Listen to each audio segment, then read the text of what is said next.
Bonjour, merci de nous rejoindre en direct du Sénat maintenant où la réforme territoriale arrive en examen devant la Haute Assemblée. D'abord en commission cet après-midi puisque vous allez pouvoir suivre sur notre antenne deux auditions. D'abord celle du ministre de l'Intérieur, Bernard Cazeneuve, qui va être entendu par la commission des lois, suivie d'une audition cette fois en différé, celle d'Alain Rousset et de l'ensemble des présidents des régions françaises actuelles. Ils seront entendus par les sénateurs toujours de la commission des lois, une audition qui est aussi ouverte à d'autres sénateurs des autres commissions. Donc la réforme territoriale qui arrivera dans l'hémicycle au Sénat à partir du 1er juillet. On verra avec les deux sénateurs qui sont présents sur ce plateau. D'abord Philippe Kaltenbach pour le Parti socialiste, sénateur des Hauts-de-Seine. Bonjour, merci d'être avec nous. Et puis Éric Doligé, sénateur UMP du Loiret. Donc on verra combien de jours durera au Sénat cette discussion autour de la réforme territoriale. 1er juillet, 2 juillet, peut-être 3 juillet. On verra si les débats sont agités. Mais on a déjà vu cet après-midi avec l'audition des présidents de région qu'il y avait beaucoup de questions des sénateurs, pas mal d'inquiétudes quand même, Philippe Kaltenbach, si bien qu'on peut se demander aujourd'hui si cette réforme sera votée par le Sénat. C'est toujours une question. La majorité au Sénat est faible, puisqu'il y a 5 sièges de majorité pour la gauche. Donc le débat va avoir lieu. Et on verra à l'issue des débats s'il y a une majorité sur ce texte. Sur les métropoles, il y avait eu les mêmes remarques, et puis à la fin, le texte sur la métropole a été voté par le Sénat. Donc je crois que le texte va être amendé par le Sénat, va être modifié pour tenir compte des avis des différents groupes, des remontées aussi du terrain, et nous travaillons pour qu'à la fin de ces débats, le texte trouve bien une majorité au Sénat. Je crois qu'il est important que le Sénat, qui représente les collectivités, se saisisse de ce texte et qui ait assez de sens de responsabilité pour qu'un texte puisse être voté au Sénat à l'issue des débats. Oui, c'est important effectivement que le Sénat puisse imprimer sa patte sur cette réforme territoriale, que ce ne soit pas uniquement l'Assemblée nationale qui puisse passer ces amendements. Éric Doligé, pourquoi sur cette réforme territoriale dont on parle depuis si longtemps, il y a tellement eu de rapports ici au Sénat, et bien finalement la gauche et la droite ne pourraient pas arriver à se mettre d'accord sur une position commune? Effectivement, ça a été très difficile, mais je vous rappelle qu'il a quand même été voté un texte majeur qui était le conseiller territorial et la suppression de la clause de compétence générale, et que l'on revient avec la réimplantation bientôt de la clause de compétence générale qui va être supprimée, puisque le président de la République a demandé de la supprimer, et puis qu'on est en train peut-être de préparer un conseiller territorial à l'envers après la loi dont on va discuter dans quelques jours. Alors effectivement, cette loi... Donc vous devriez être satisfait alors? Écoutez, pourquoi avoir perdu 2 ans et avoir perdu autant d'argent sur un sujet qui aurait pu déjà peut-être être traité en grande partie, voire amélioré et amendé? Alors là, on a un texte, on ne sait pas très bien comment il va sortir. On sait tout juste comment il va rentrer, puisque hier, le texte que l'on avait en sous-main n'est pas tout à fait le texte qui est sorti aujourd'hui du Conseil des ministres. C'est quoi les différences sur les dates, etc.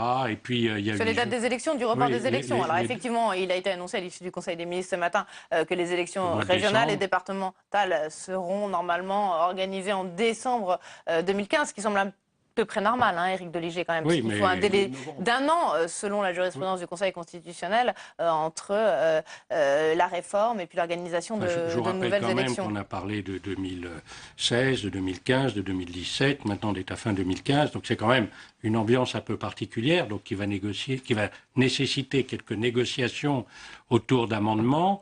Le texte tel qu'il va rentrer va certainement pas être voté, donc il va probablement être beaucoup modifié pour pouvoir être voté par une majorité au Sénat.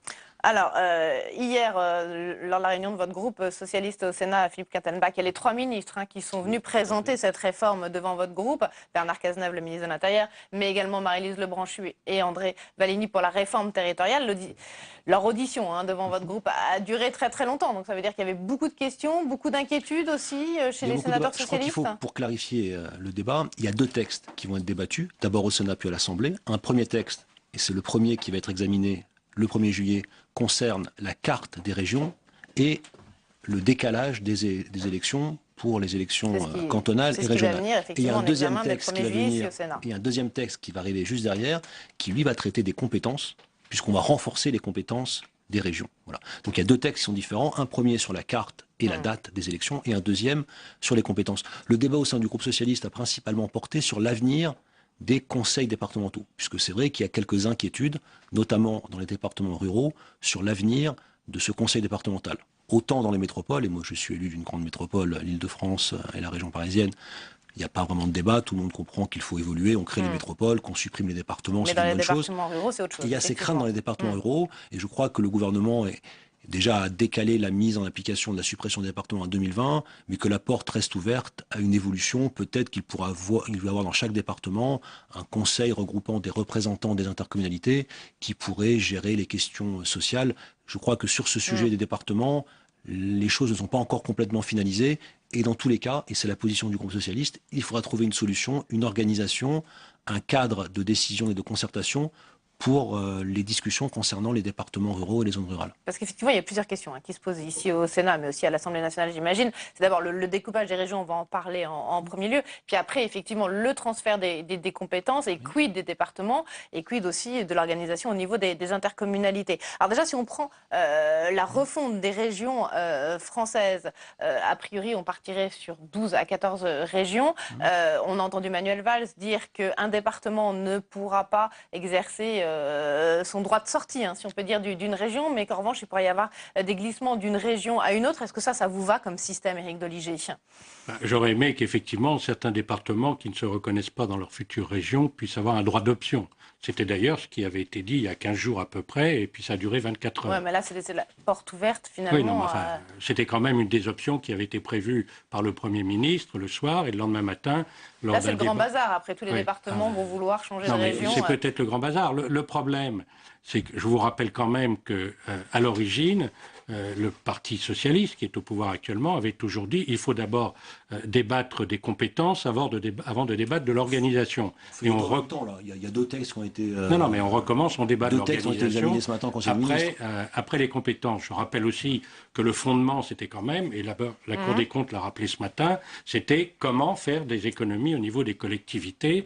Je rappelle qu'il n'y a pas un mot sur les économies dans le préambule, et que les économies qui étaient de 25 milliards, selon M. Vallini, il y a 3 jours, il a déclaré que finalement, ça coûterait plus cher au départ de réorganiser les territoires. Donc c'est quand même important. Alors aujourd'hui, si on peut arriver à remarier les régions différemment que ce qui a été proposé dans le texte initial, c'est déjà une avancée. Alors justement, je vous propose d'écouter Philippe Kattenbach avant de réagir et de répondre à Éric Doligé.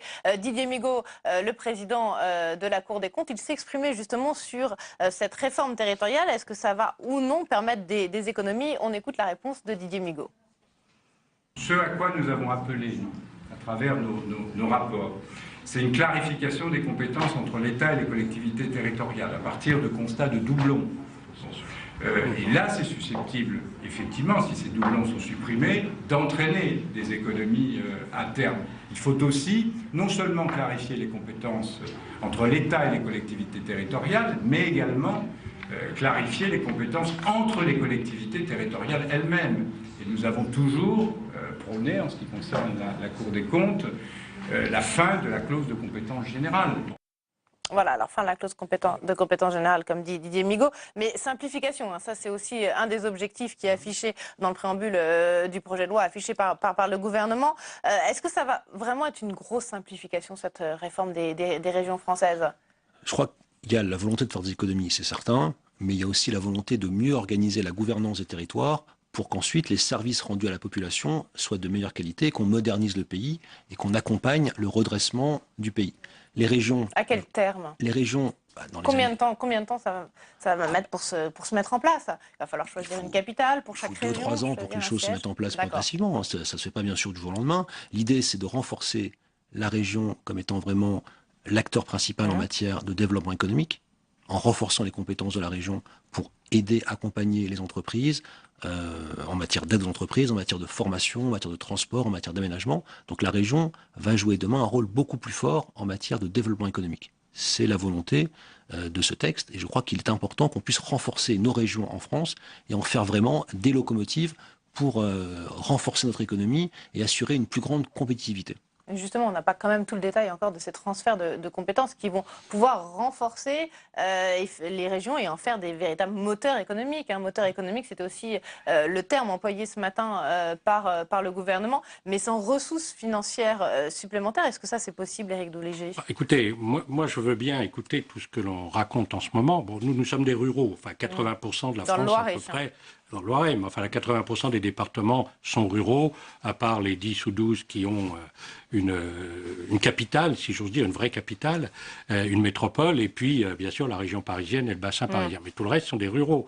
Quand j'entends qu'on va simplifier, qu'on va faire de la proximité, qu'on va mieux gérer en mettant une région qui va faire 500 km de long, qui va s'éloigner des citoyens, où il n'y aura plus le relais départemental, puisque c'est quand même ce qui est prévu en fin de processus, c'est totalement impossible. Comment vous allez gérer le social? Comment vous allez gérer les pompiers? L'UMP aussi voulait instaurer des régions assez fortes et plus puissantes. Oui, non, mais Éric on est tous d'accord pour avoir des régions plus fortes et plus puissantes. Mais je vous rappelle que le rapport que l'on a voté à l'unanimité, à part, je crois, une personne, mais qui était un rapport qui a été fait par M. Raffarin et notre collègue socialiste Ratinger. Le rapport disait il y a deux volets. Il y a un volet qui est de réduire le nombre de régions, on est tous d'accord, et il y a un deuxième volet qui est indispensable, c'est d'avoir des départements qui soient forts et qui soient sur le terrain. Or, le Premier ministre a dit je retiens le rapport Raffarin, c'est le rapport Raffarin, mais il ne parle plus des départements, il parle que des régions. Donc ça ne fonctionne pas. Donc moi je suis d'accord pour supprimer une partie des régions, pour en réduire le nombre, et je suis d'accord... Mais vous ne voulez pas toucher au millefeuille territorial, c'est-à-dire qu'on garde tous les échelons. Je suis d'accord pour déduire par deux le nombre de départements, le nombre de parlementaires aussi, ça ne me dérange pas. Donc le millefeuille, il y a des feuilles et il y a de la crème pâtissière au milieu. La crème pâtissière, c'est toute l'épaisseur de la complexité du nombre de collectivités à chaque niveau. Donc il faut garder le nombre de strates, mais il faut les simplifier et mieux les organiser. On va recréer des strates. On est en train d'agrandir, parce que mon collègue est de la région Île-de-France. Nous, on est des ruraux. Quand on parle des communautés de communes qu'on va passer à 20 000 pour essayer de créer un simili-département à l'avenir, ça ne fonctionnera pas. Enfin, il faut venir voir sur le terrain comment les choses s'équilibrent aujourd'hui. Donc, on va être obligé de recréer des départements là où on les aura supprimés. Enfin, un conseil départemental. Ça n'a pas de sens. Il faut avoir une réforme globale et définir les compétences avant de s'amuser à faire du charcutage ou du découpage. Philippe Kattelbach. C'est pas du charcutage. On commence par les régions. On parle en même temps des compétences, puisque les deux textes ont été examinés ce matin au Conseil des ministres. Ils seront vus par le Sénat très rapidement. Il y a la région qui va jouer un rôle central et majeur. Et c'est, je crois, important, et nous sommes d'accord, tant mieux. Et dans un deuxième temps, on reparlera des départements en zone rurale, puisque tout ça est décalé à 2020. Ça laisse le temps de travailler à la meilleure manière d'organiser une gouvernance. Il laisse quand même aussi beaucoup de flou. Ce qui inquiète les élus, vous l'avez dit vous-même, ce qui inquiète les élus socialistes ici au Sénat, c'est le sort des départements et tous ceux qui sont présidents de conseils généraux ou conseillers généraux tout court. Ils ont envie de savoir un petit peu c'est pour ça que l'idée ce que vont devenir les départements. Et de s'appuyer sur les intercommunalités qui vont être mises en place, avec, c'est vrai, ce seuil de 20 000 habitants, ce qui donnera des intercommunalités qui seront assez fortes, même dans les zones rurales. Et ensuite, il faudra arriver à les faire travailler ensemble, à créer des fédérations d'intercommunalités sur des projets, sur des organisations, sur de la solidarité. Et je crois qu'on va comme ça recréer une assemblée qui pourra décider dans la proximité à un échelon qui soit proche du terrain.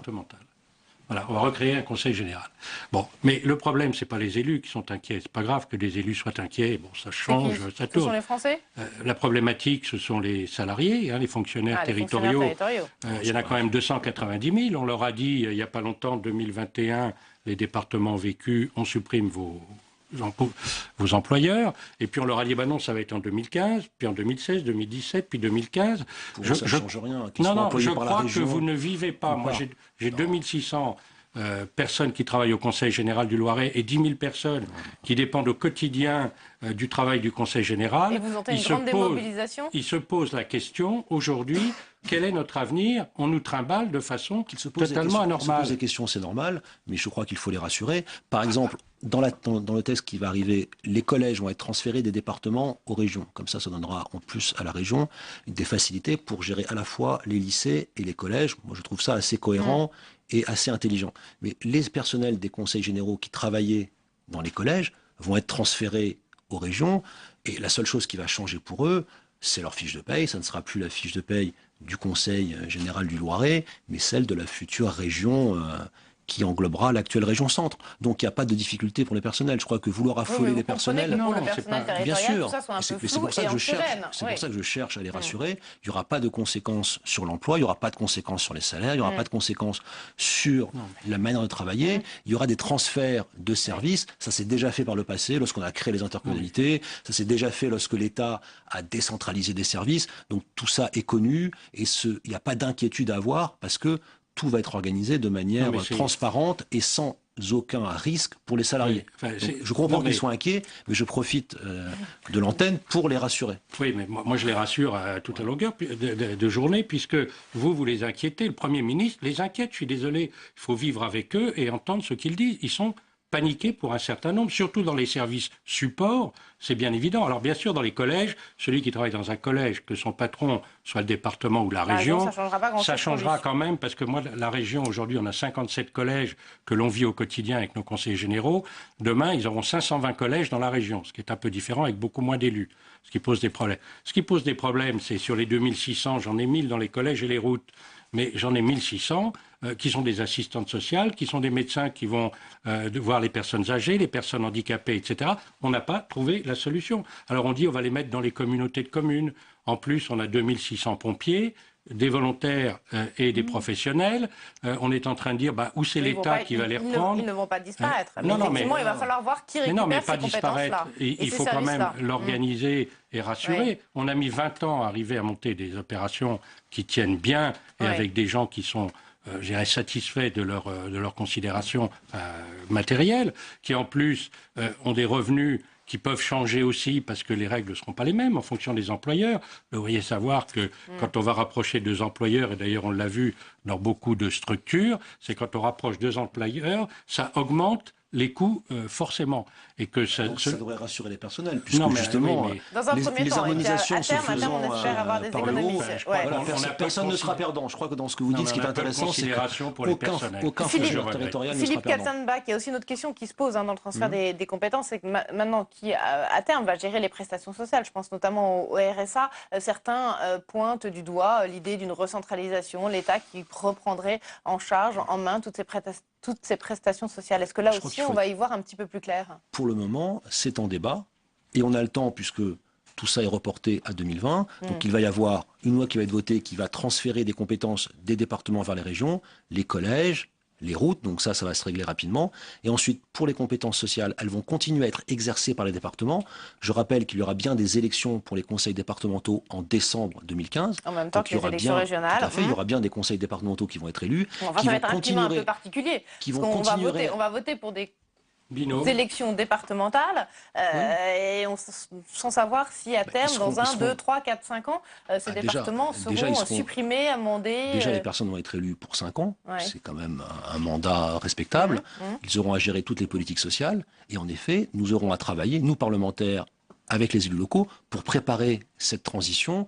Et je l'ai dit, moi je crois qu'il faut aller vers une forme d'organisation sur les territoires ruraux pour maintenir cette proximité et qu'il faudra pour ce faire, à mon sens, s'appuyer sur les intercommunalités qui vont être mises en place. Donc il reste en effet, d'ici 2020, des choses à construire, des choix à arbitrer, et je ne pense pas que tout soit bouclé aujourd'hui, loin de là. Donc n'essayons pas d'affoler et les personnels et les populations. L'objectif de cette loi, je le répète, c'est de faire des économies, certes, bien sûr, mais au-delà, c'est d'assurer un meilleur service public, une meilleure proximité, une meilleure efficacité pour construire la France du XXIe siècle. C'est ça l'enjeu.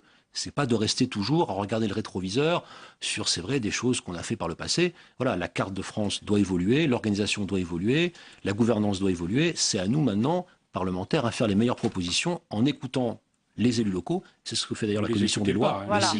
À l'instant, les présidents de région étaient entendus. Éric Doligé, c'est ce qu'on va pouvoir suivre sur notre antenne, puisque la commission des lois, dans quelques minutes, là, on attend le ministre de l'Intérieur, Bernard Cazeneuve, donc il va venir s'exprimer devant la commission des lois du Sénat, et puis les sénateurs pourront également l'interroger. Et puis après l'audition du ministre de l'Intérieur, on aura l'audition des présidents de région qui ont été reçus cet après-midi aussi par la commission des lois. Donc on va pouvoir écouter les inquiétudes et les envies aussi sur la carte des régions, des uns et des autres. On voit bien qu'il y a deux secteurs à retravailler peut-être, c'est la Picardie-Champagne et puis toute la région centre, ouest, Pays de Loire. Donc là, il y a sûrement des modifications à apporter. Sur les compétences, moi j'ai entendu des présidents de région qui étaient quand même favorables à cette évolution des compétences qui renforce les régions. Sur la date des élections, on a vu à l'instant la date carte des élections, on telle voit qu'elle a bien, été présentée on par le voit bien que la gouvernement date des élections s'afficher. doit être reportée puisque tout Non, ne mais il y sera a pas le en réel et place le virtuel. en mars. Vous êtes vraiment dans En le mars. Éric Non, non, Doligé, je donc, suis dans la à réalité. quel genre de discussion on va pouvoir assister au Sénat à partir du 1er juillet en séance dans l'hémicycle? Ça va être quoi? Ça va être une bataille entre les présidents de départements, de Non. régions pour savoir qui va Non, accueillir vous savez, moi qui. j'ai qu'une envie, c'est que mon pays aille mieux, hein, et qu'il tourne mieux, aussi bien sur le plan des territoires qu'au plan national. La problématique, c'est qu'on est en train de mettre en place un machin extrêmement compliqué. La preuve, c'est qu'on va faire des élections C'est départementales une réforme territoriale que vous n'avez pas su non, amener en à terme. 2015 Ouais, c'est la réalité, avec là. un binôme qui va durer 4 ans. On va élire un binôme sur des nouveaux territoires, qui est un nouveau mode d'élection. Un homme et une femme dans les Un homme et une départements, femme tout à fait. sur le même territoire. C'est la réforme Pour qui a été 4 ans, ce adoptée sera la l'année première dernière. fois. Et on va leur dire, voilà, on vous donne les clés du département et votre objectif, c'est de fermer la clé et d'éteindre la lumière. Donc il faut quand même être un peu plus réaliste que ces choses-là et de regarder comment cela fonctionne aujourd'hui, sur le plan social notamment, et vous l'avez souligné. C'est impossible de donner le plan social, quand on connaît comment ça fonctionne, aux intercommunalités. Parce que vous avez créé dans un département comme le mien, vous allez créer 20 structures différentes qui vont avoir des compétences. Donc ça qui va vont forcément être l'État ou ça va forcément non, être mais récupéré non. au niveau Mais national l'État alors peut prendre la gestion le des RSA, prestations par sociales exemple, oui, et à mon l'État. avis, il va pas être très chaud pour prendre le RSA parce qu'aujourd'hui ça lui va parce qu'il dit on va augmenter de 10%, c'est pas grave, c'est pas lui qui paye. Demain, ça c'est lui qui payera. Mais en ce qui concerne les autres activités, par exemple les personnes âgées, l'enfance, la petite enfance, les personnes en difficulté, etc., on va pas faire ça 20 petits territoires à l'intérieur d'un territoire. Il faut bien qu'il y ait quelque chose de commun, qui est une politique commune à l'intérieur d'un territoire, et on ne va pas mettre les gens dans des conditions différentes dans les maisons de retraite, d'un territoire à un autre, d'une communauté de communes à un autre. Donc la fédération, c'était le département. Donc, enfin, de toute façon, les choses vont évoluer. Voilà. Moi, je peux vous on verra parier. aussi quelle majorité il y aura en France en 2017 après les prochaines présidentielles et législatives. La gouvernance des territoires ruraux. Les départements vont renaître de leurs cendres dans lesquelles on est en train de les mettre actuellement et vont être certainement plus intéressants à gérer parce qu'ils auront peut-être des territoires différents. Ils fusionneront peut-être avec des départements voisins, avec des compétences communes. Moi, je suis en train d'essayer de fusionner avec 2 départements voisins pour faire un grand département, on met toutes nos compétences ensemble, on fait des économies et on arrive à avoir des bons résultats. Mais ça, le gouvernement, pour l'instant, le refuse. Mais ça va changer. On voit sur les images, là, Bernard Cazeneuve, le ministre de l'Intérieur, qui s'installe devant la commission des lois du Sénat. Donc, l'audition va démarrer. On voit que Jean-Pierre Bel, le président du Sénat, assiste à cette audition. Évidemment importante, cette réforme territoriale pour le Sénat et pour les élections sénatoriales de septembre. Hein. On n'en a pas encore parlé, mais après la débâcle des municipales, Philippe Kattenbach, vous avez peur que ça joue un peu contre le Parti socialiste? Il est certain que les élections municipales ont un impact fort sur les élections sénatoriales à suivre. La réforme territoriale, est-ce que vous avez peur de perdre à nouveau Maintenant, des moi, je crois que dans chaque département, on a beaucoup l'élection... dit que le conseiller territorial avait fait perdre à Nicolas Sarkozy le Sénat en 2011. Non, je ne crois pas. Une élection, il y a de très très nombreuses raisons qui expliquent un résultat. Il y a des élections. Dans chaque département, il va y avoir une campagne électorale. Moi, je me garde bien d'annoncer les résultats avant. Je crois qu'il y aura vraiment des résultats qui seront serrés. Et ceux qui vendent la peau de l'ours avant de l'avoir tué, à mon avis, se trompent. C'est les socialistes qui la vendent. Les élections, vont faire les élections. Pas du tout. Alors, pas du tout. Nous, on est modestes. L'UMP se déchire déjà pour savoir qui sera président du Sénat. Je peux vous dire que les socialistes sont en campagne. Vous avez plus de président, sont en campagne sénatoriale. Ils sont en campagne sénatoriale pour gagner les élections sénatoriales. Il y a beaucoup de volonté à droite et il n'y a plus de président vraiment à gauche. Mais enfin, ça, on verra après. Ça, c'est un choix personnel. C'est un choix personnel. Qui l'honore. Il n'y a pas beaucoup d'élus qui passent la main. Certains restent très longtemps dans les mêmes fonctions. Donc voilà. Donc vous ne pensez pas que la réforme territoriale va peser sur les sénatoriales? Si, bien sûr. Il y aura des débats, ça concerne les élus sont motivés, mais je crois que la manière dont le gouvernement a pris le sujet, la manière dont le Sénat va travailler, va rassurer aussi les élus locaux. On le voit à travers le découpage des régions, comme on le voit à travers les compétences qui vont être dévolues aux régions, comme on le verra demain lorsqu'on parlera de l'organisation à mettre en place pour les territoires ruraux. Je crois que tout le monde comprend qu'on ne peut pas continuer avec le millefeuille, qu'on ne peut pas continuer à rajouter des couches au millefeuille, qu'on ne peut pas continuer à créer des intercommunalités, des métropoles, sans se poser la question de l'organisation d'ensemble. Le gouvernement a le courage de le faire, le courage de mener la réforme à terme, parce que la droite en a beaucoup parlé, mais pendant 10 ans, on a abouti à rien. Le conseiller territorial qui n'a pas été mis en place. Vous l'avez supprimé. Parce qu'il a été voté peu de temps. Oui, mais ça c'est facile de voter à la veille des élections. Donc là, la réforme, elle sera votée, elle sera mise en place, il y aura des élections régionales dans les grandes régions, il y aura les compétences nouvelles pour les régions. Je crois que les choses vont commencer à prendre corps concrètement et vont continuer à évoluer parce que Voilà, l'architecture territoriale Moi, est une je architecture constate- qui Est-ce est que en- vous pensez qui que est les en centristes constante pourraient trouver un évolution. terrain d'entente avec le groupe socialiste ici Peut-être. au Sénat? Les Moi, centristes qui sont un petit peu plus favorables que Oui. l'UMP à cette réforme territoriale et d'Éric Doligé.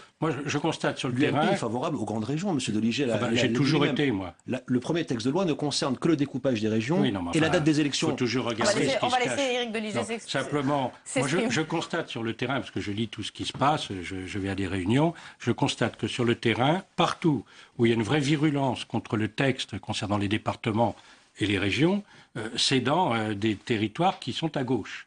Et il y a vraiment des manifestations très fortes à gauche. Il n'y en a pas eu à droite pratiquement. À gauche, il y a des vraies manifestations contre cette réforme.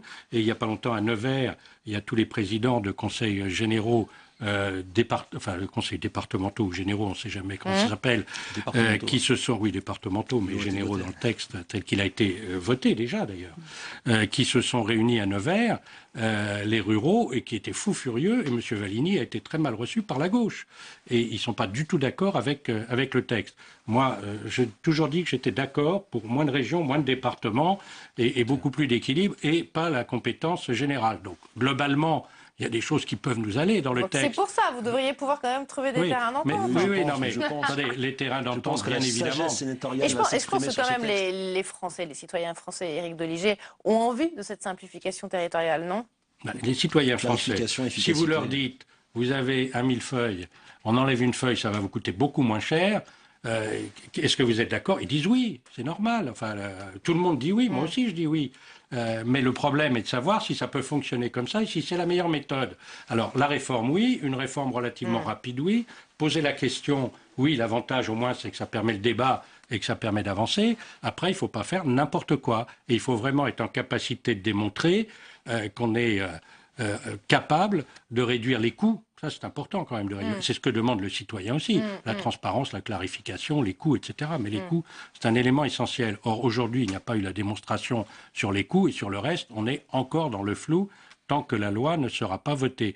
Et puis quand même, le président de la Cour des comptes, le Premier président, a dit beaucoup de choses intéressantes sur comment réduire les coûts à l'intérieur de l'État et des collectivités, sur augmenter les horaires de travail, diminuer le nombre de fonctionnaires. Bon, tout ça, c'est intéressant. Voilà, mais il ne faut pas se cacher non plus, c'est que derrière toutes ces lois, il y a ces problématiques. Il y a un secrétaire d'État qui a été nommé justement pour la réforme de l'État, qui doit aller de pair avec la réforme territoriale. Les deux doivent avancer de manière concomitante. Bien sûr.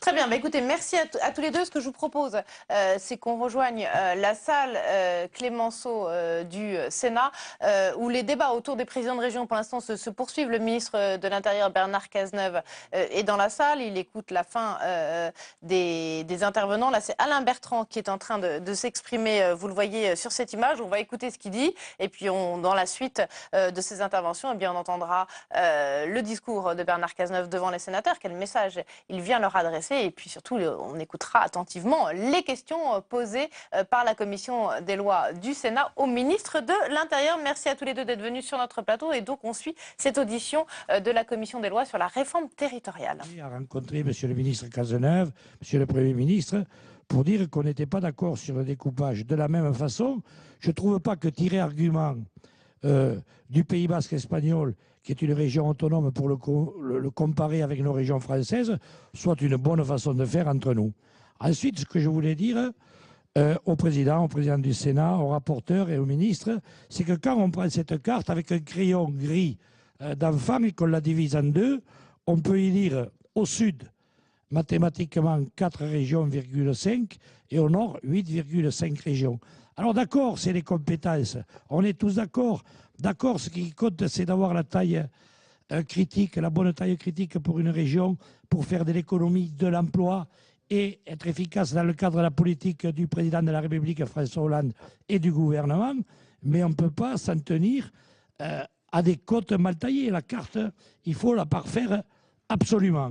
Et je crains que le Sud, une fois de plus, nous soyons malheureusement encore trop loin de Paris. D'ailleurs, nous en sommes de plus en plus loin. Un dernier mot pour dire que la Lozère, pour ne pas évoquer mon cas, avait un conseiller régional.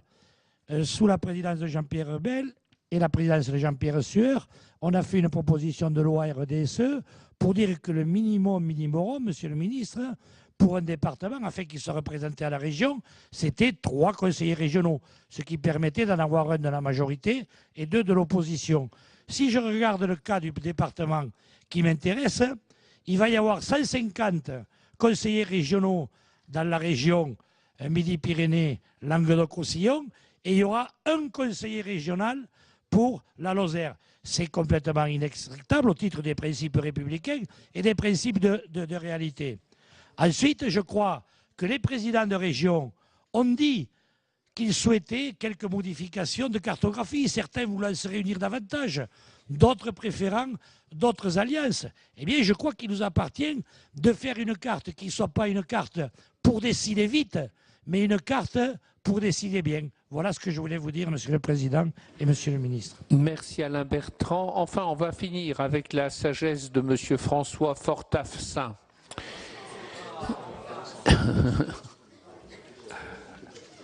Monsieur le Président, Mesdames et Messieurs, je serai très bref. Premièrement, je ferai une comparaison avec la réforme de Ferre-Mitterrand. Elle était comprise par l'ensemble de nos concitoyens parce qu'elle était simple. Il s'agissait de rapprocher le citoyen utilisateur de l'élu décideur. Dans cette réforme, je cherche vainement une ligne directrice. Ça, c'est le premier élément. Le deuxième point, si on doit réformer pour le plaisir de réformer, c'est un peu court. Il fallait d'abord savoir qu'est-ce qui marche mal dans notre pays.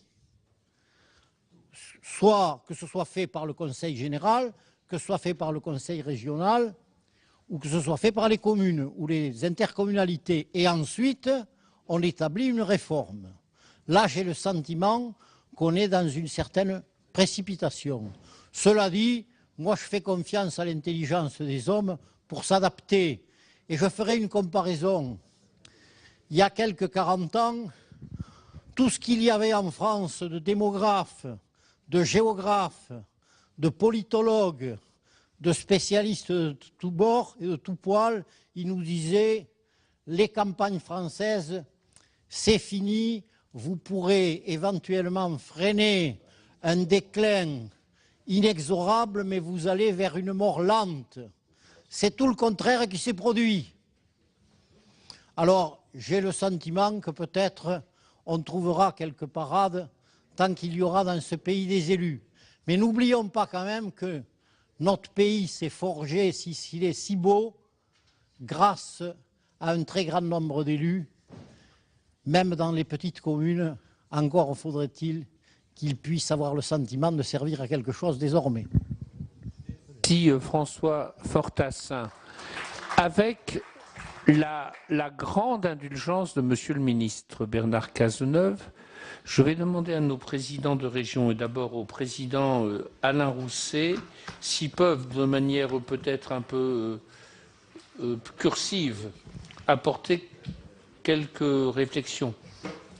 Oui, les interventions, si vous le permettez, je vais m'exprimer au nom des collègues, à moins que... deux ou trois points. Encore une fois, nous insistons auprès de vous, pas sur ce projet de loi, sur le fait que ce qui est fondamental, c'est la puissance. C'est la puissance. Que nous sommes réservés, pour ne pas dire plus, ça reste entre nous, sur les problèmes de taille. Parce que si l'on veut s'occuper des entreprises, des transferts de technologie, de l'accompagnement des chômeurs, ça suppose une forme de proximité. Et qu'il ne faut surtout pas que nous ayons une désincarnation, après le résultat des européennes, une désincarnation des politiques menées, des élus menés à l'égard de nos concitoyens. Il y a une vraie crainte, et je pense d'ailleurs que le ministre de l'Intérieur, le gouvernement, le président de la République ont bien pris ça en compte lorsque on est passé en quelque sorte de 11 à 14. Hein, d'une certaine manière. Il appartient aux législateurs que vous êtes, que nous sommes, de faire, le cas échéant, bouger la carte. J'ai pour ma part, moi, un regret personnel, mais c'est vrai que c'est extrêmement compliqué sur le plan constitutionnel, démocratique, de vitesse, qu'on n'ait pas pu avoir un découpage plus fin Il y a en fait 4 ou 5 départements qui posent problème. Je regarde ma collègue de Charente et de Charente-Maritime. Voilà. Sur l'aménagement du territoire, je voudrais rassurer les sénateurs et les sénatrices qui sont ici. Les régions prendront parfaitement en compte les territoires ruraux suburbains pour lesquels une politique contractuelle doit être mise en place à l'échelle des pays. Il ne s'agit pas pour nous de laisser tomber quelque territoire que ce soit. Les régions prendront leurs responsabilités. Je rappelle quand même que ce qui est important pour un territoire, c'est que l'activité agricole, l'activité industrielle, l'activité artisanale se développent. Plus que les ronds-points ne fleurissent, si j'ose m'exprimer ainsi. Hein, juste une remarque, à 2 ou 3 reprises sur les comparaisons que fait l'ARF à l'égard des autres pays,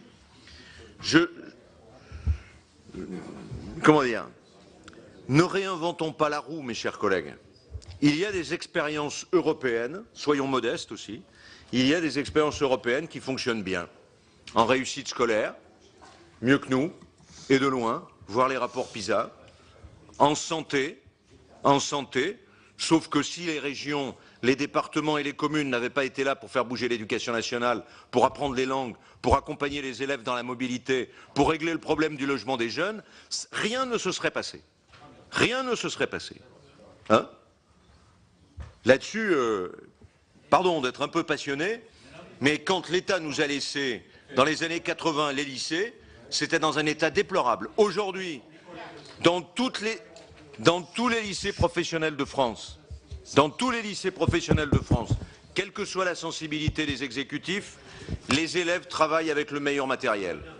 Et la numérisation des lycées professionnels est meilleure. Donc là-dessus, je crois qu'il y a eu un apport, et chaque fois qu'il y a eu une compétence spécialisée, cette compétence a été parfaitement exercée.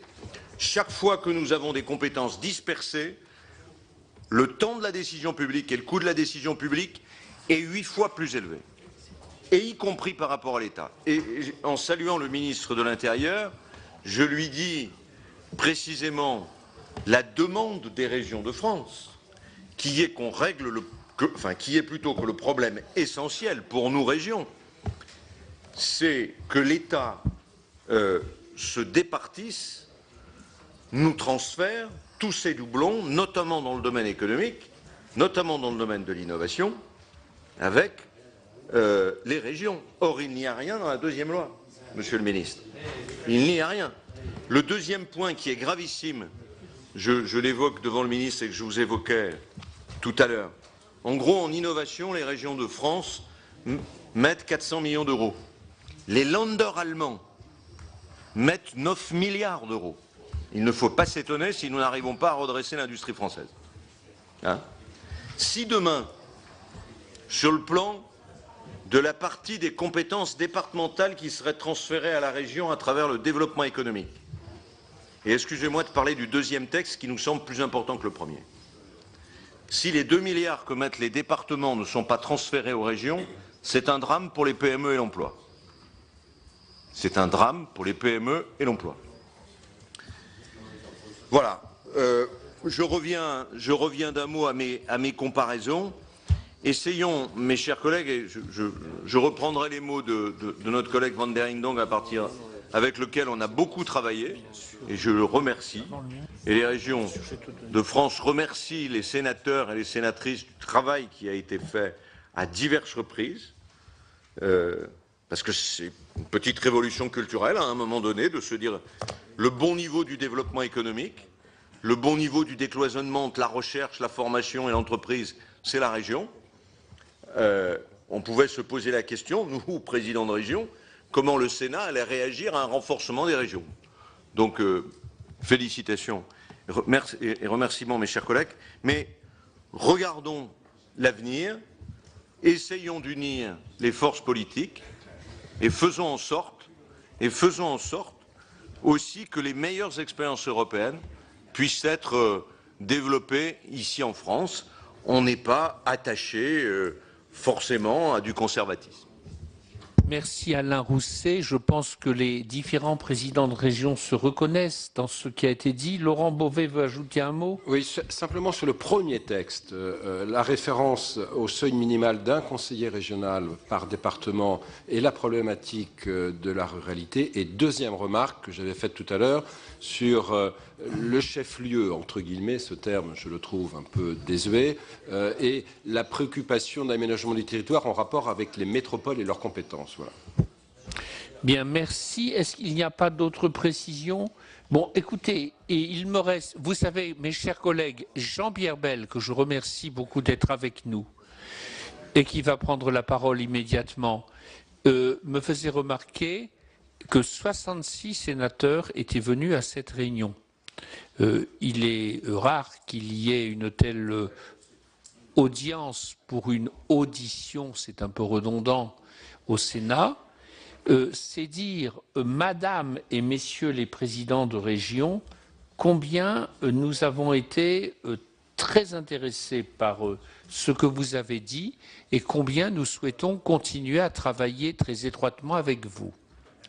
Donc un grand merci et tout de suite, Jean-Pierre Bel va prendre la parole pour vous avant Monsieur le Ministre. Très rapidement, merci Jean-Pierre Sueur pour accueillir Monsieur le Ministre dans cette salle Clémenceau, lui dire que c'est une composition un peu particulière, assez inhabituelle ce qui s'est passé cet après-midi, puisque nous avons souhaité avant même que nous travaillions sur le texte en commission et immédiatement après que les textes aient été présentés en Conseil des ministres, et nous sommes bien sur le premier texte et pas sur le second dans le travail que nous opérons cet après-midi. Nous avons souhaité pouvoir avoir cette rencontre dans un premier temps avec deux séquences. La première avec les présidents de régions qui nous ont apporté un certain nombre d'observations et d'enseignements. Et puis bien sûr, Monsieur le Ministre, la seconde avec vous-même. Nous avions organisé ici, je le disais, en présentant en présentant à l'après-midi tout à l'heure, nous avions organisé les États généraux de la démocratie territoriale. Il est bien évident qu'il ne s'agit pas de cela cet après-midi, mais c'est un peu l'esprit des États généraux de la démocratie territoriale organisés par le Sénat il y a déjà quelques mois que nous avons voulu reprendre en faisant que ceux qui sont concernés sur ce texte plus particulièrement, mais il n'y a pas simplement cet article-là, puissent le faire devant les sénateurs et puis bien sûr vous recevoir nos collègues, en particulier Madame la Ministre Anne-Marie Escoffier, que je retrouve avec plaisir ici, pour aborder donc ce premier texte. Monsieur le Ministre, avec la permission du Président de la Commission des lois, qui va continuer à présider cette séance, je vous passe la parole. Bien, Messieurs les Présidents, merci infiniment pour votre accueil. À vous, Monsieur le Président du Sénat, à vous, Monsieur le Président de la Commission des lois. Merci à l'ensemble des sénatrices et sénateurs pour leur présence à l'occasion de l'ouverture de ces discussions qui vont s'échelonner au cours des semaines et des mois qui viennent sur la loi relative à la délimitation des régions et aux élections départementales et régionales. J'ai plaisir à être avec vous quelques heures après que le texte a été présenté en Conseil des ministres parce que je sais l'importance que revêt pour votre Assemblée l'organisation territoriale de la République. Vous avez une légitimité institutionnelle, constitutionnelle particulière qui vous conduit à connaître toujours avec passion des sujets qui concernent l'organisation de nos territoires et entamer après la présentation du texte au Conseil des ministres ce débat avec vous est bien entendu pour moi un grand plaisir. Je veux, vous me le permettrez, Messieurs les Présidents, saluer tout particulièrement Madame la sénatrice Anne-Marie Escoffier qui a eu à travailler sur ces sujets jusqu'à une période récente et qui l'a toujours fait avec un esprit de grand professionnalisme et en même temps d'ouverture d'esprit que je partage avec elle, et je veux lui dire le très grand plaisir que j'ai à la retrouver ici et saluer également l'ensemble des sénateurs qui exercent des responsabilités locales comme président de collectivités locales importantes. Je vois des présidents de régions, bien entendu, mais aussi des présidents d'agglomérations et de départements qui connaissent tous parfaitement la question de l'organisation territoriale de la République et mettent systématiquement toujours une grande passion au débat qui concerne ces sujets. Je voudrais tout d'abord dire quelques mots sur la procédure. Vous savez que le gouvernement a fait le choix de la procédure accélérée et comme je ne souhaite pas qu'il y ait d'ambiguïté sur la procédure et la méthode qui a été choisie par le gouvernement, je voudrais sans tarder vous dire les raisons pour lesquelles nous avons choisi cette procédure et puis vous garantir qu'elle ne sera pas du tout de nature à obérer la qualité du débat. Nous avons choisi cette procédure parce qu'il y a un très grand nombre de textes et de réformes qui vont être engagés, que nous ne pouvons pas, compte tenu de l'urgence, prendre le temps de laisser ces réformes s'enliser et qu'il faut absolument créer les conditions d'un rythme qui garantisse la réussite de la réforme. En même temps, l'urgence ne peut pas signifier que le débat sera escamoté. C'est la raison pour laquelle il y aura bien 2 lectures de ces textes et que ces 2 lectures précéderont la commission mixte paritaire parce que c'est la garantie pour le Sénat comme pour l'Assemblée nationale que les parlementaires qui ont encore une fois une passion de ces sujets, une volonté de faire prévaloir leur point de vue, pourront le faire totalement et je veux, en même temps que je vous donne ces garanties, vous dire ma totale disponibilité, totale et entière disponibilité pour aller au fond des choses pendant les débats, mais aussi, je le dis, pour rencontrer celles et ceux des parlementaires appartenant à des groupes d'études ou à des groupes politiques qui souhaiteront venir faire prévaloir des points de vue sur les sujets qui seront sur le métier à l'occasion de ce débat. Je voudrais également, avant d'entrer dans le vif du sujet, dire quelques mots sur l'ensemble des sujets que nous avons sur le métier, pour montrer qu'il y a derrière la démarche du gouvernement une préoccupation première qui est une préoccupation de cohérence. Nous avons le souhait de réformer l'administration territoriale de l'État et des collectivités territoriales pour donner plus de force à notre pays au moment où il doit surmonter les difficultés auxquelles il est confronté, notamment en matière économique. Notre objectif est de donner plus de force à nos territoires, de leur donner davantage de chances de pouvoir compter dans une compétition qui est de plus en plus rude, non seulement entre les territoires à l'intérieur de l'Hexagone, mais au plan européen. Et la volonté qui est la nôtre est assez simple et s'articule à des objectifs qui sont eux aussi aisés à énoncer. Premièrement, nous voulons des intercommunalités qui soient plus fortes. Permettre dans un pays qui compte 36 000 communes à des intercommunalités de s'organiser davantage, de monter en gamme, de monter en puissance pour pouvoir prendre la maîtrise d'ouvrages de politique publique dont les territoires ont besoin, notamment les territoires ruraux, qui ont une crainte considérable de relégation, est utile pour le territoire. Deuxièmement, nous avons besoin, parce qu'il y a un enchevêtrement de compétences qui n'améliore pas la lisibilité pour le citoyen du fonctionnement de nos collectivités locales, une nécessité de clarification des compétences. Il n'y a pas de démocratie locale là où il n'y a pas de lisibilité dans l'organisation des collectivités locales. Et vouloir faire en sorte, à travers la loi que présenteront Marie-Lise Lebranchu, André Valigny, qu'il y ait une clarification des compétences pour améliorer la lisibilité du fonctionnement de nos institutions locales est une manière aussi de garantir une meilleure compréhension par les citoyens de l'organisation territoriale de la République. Troisième point, nous avons besoin de régions plus fortes dans une Europe, j'y reviendrai tout à l'heure, où les régions ont une taille critique qui est bien au-delà de ce qu'est la taille de nos propres régions. Et ce que disait Alain Rousset tout à l'heure sur la capacité des Länder allemands à investir de façon massive dans leur filière d'excellence et dans les infrastructures qui feront la compétitivité de demain n'est pas sans lien, quoi qu'on en dise, avec la taille de ces régions. Et d'ailleurs, pour m'être plongé, j'y reviendrai tout à l'heure, dans les préoccupations qui furent celles de ceux qui ont créé les établissements publics régionaux il y a de ça plus de 50 ans, la préoccupation de la taille était déjà présente comme un élément de l'efficacité de l'action publique. Et enfin, il faut, c'est important, organiser l'administration déconcentrée de l'État de manière à ce que celle-ci soit plus efficace qu'après de nombreuses années où les logiques de rabot ont constitué une situation d'aporie sur les territoires, nous puissions avoir une administration déconcentrée de l'État forte et puissante, qui puisse être un interlocuteur reconnu de la part des collectivités locales qui ont besoin d'avoir en face d'elles des compétences d'ingénierie et des services publics qui assurent aux citoyens un service de qualité. Et nous avons besoin, là aussi, d'engager cette réforme de l'administration déconcentrée de l'État avec davantage de préoccupations d'interministérialité pour que les préfets aient les moyens d'organiser les services locaux de façon plus efficiente. Il faut faire une revue des missions de services publics pour éviter les doublons dont parlait un certain nombre d'élus tout à l'heure, notamment les présidents de région. Il faut une charte de la déconcentration qui, après que les missions ont été clarifiées, permettra à l'État d'être plus efficace sur les territoires.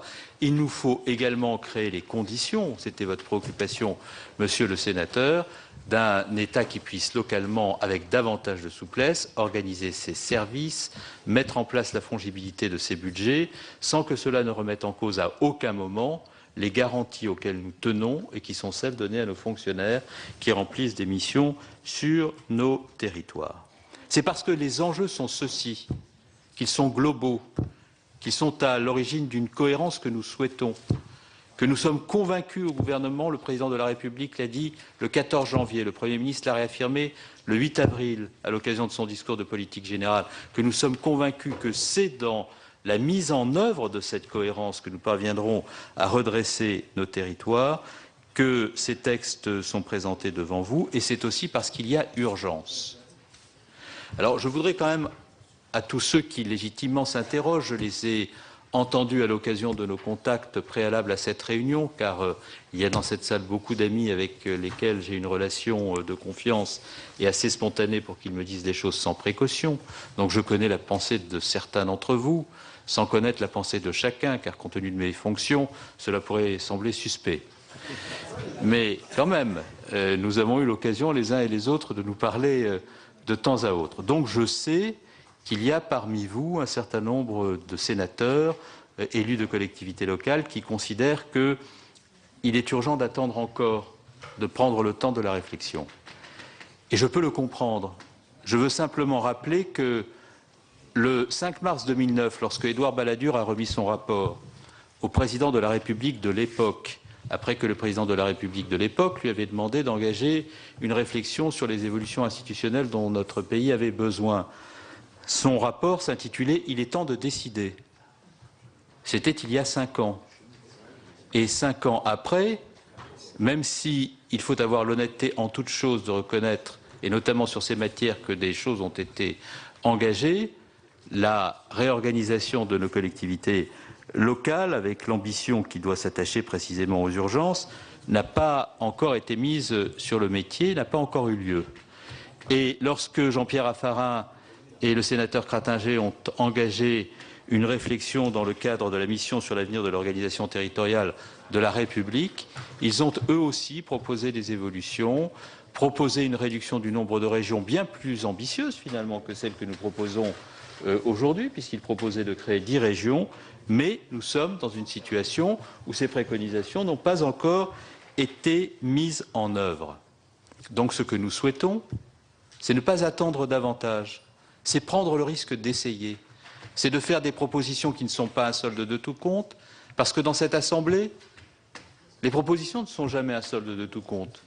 Même si on a l'impudence ou l'imprudence de le considérer, à la fin, on sait que le débat aura lieu, que des propositions seront faites, que des avis seront émis, dont il faudra grandement tenir compte pour faire en sorte que le texte, au moment où il sortira du Sénat, puisse être meilleur que lorsqu'il y est rentré. Et cela est toujours possible. Et il y a trop d'expérience ici, trop de connaissances, trop d'expérience pour ne pas considérer que ce but est susceptible d'être atteint au Sénat sur ce texte dès lors que la volonté est de faire un bon texte dans l'intérêt du pays. Mais si nous ne prenons pas le risque de prendre notre risque, c'est-à-dire de poser une carte, de présenter un tableau pour que le débat s'engage et que la réforme ait une chance, alors une fois de plus, il ne se passera rien.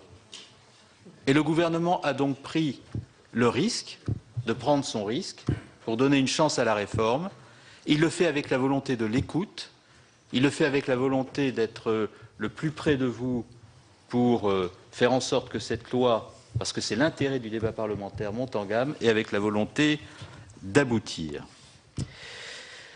Enfin, je voudrais insister, et c'est le dernier point, ensuite je présenterai brièvement les grands éléments de la loi pour que nous puissions avoir le temps du débat.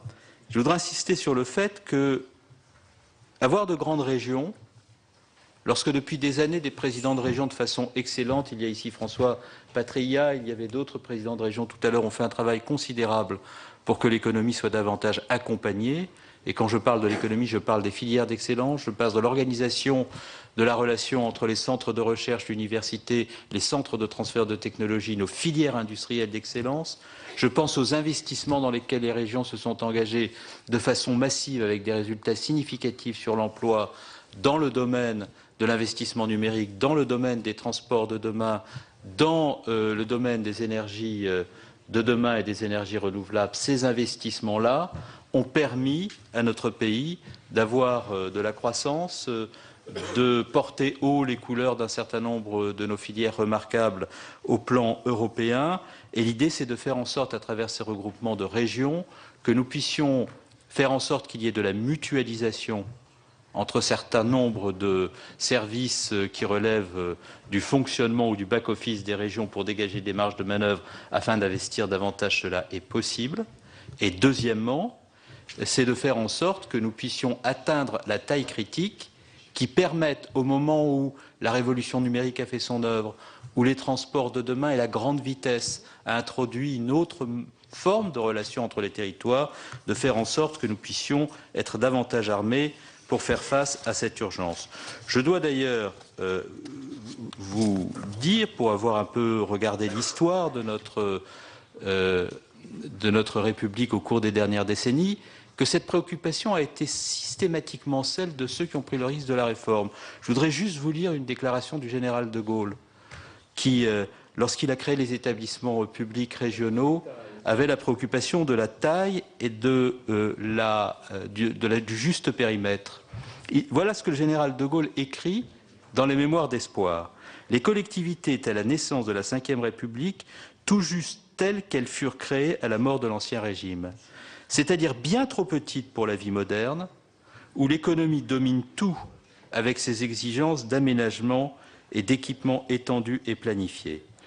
Le général de Gaulle, alors, dans les Mémoires d'espoir, énumère les changements techniques qui se sont produits. Il évoque l'arrivée du télégraphe, de l'automobile, qui ont, dit-il, conduit à rapetisser les départements et en conclut, je cite le général de Gaulle, qu'il faut élargir les circonscriptions françaises à la mesure de ce que requiert désormais la vie pratique et le développement.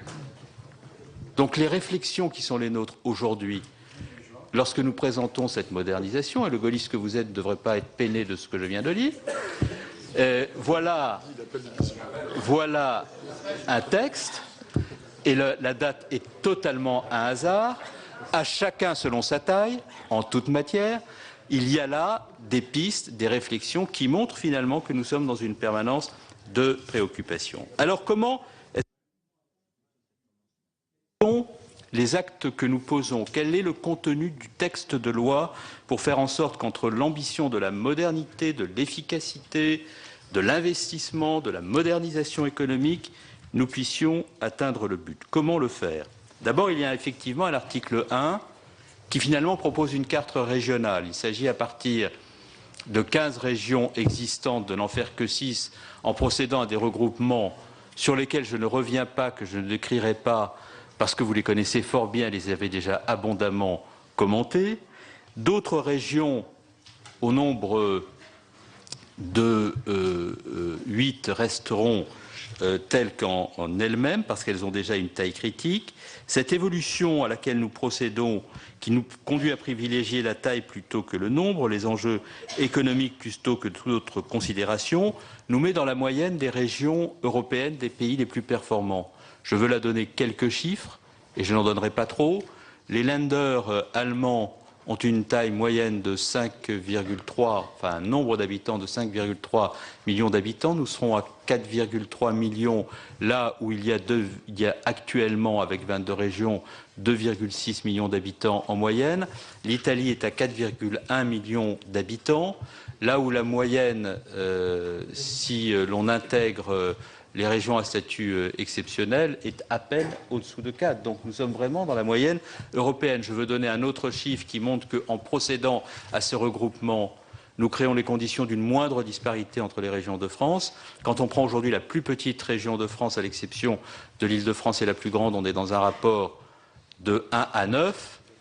Lorsque nous aurons procédé à ce regroupement, nous serons dans un rapport de 1 à 3. C'est-à-dire qu'il y aura davantage d'équilibre territorial qu'il y en a aujourd'hui, parce que nous aurons rapproché les régions en leur donnant la possibilité d'être davantage équilibrées les unes par rapport aux autres.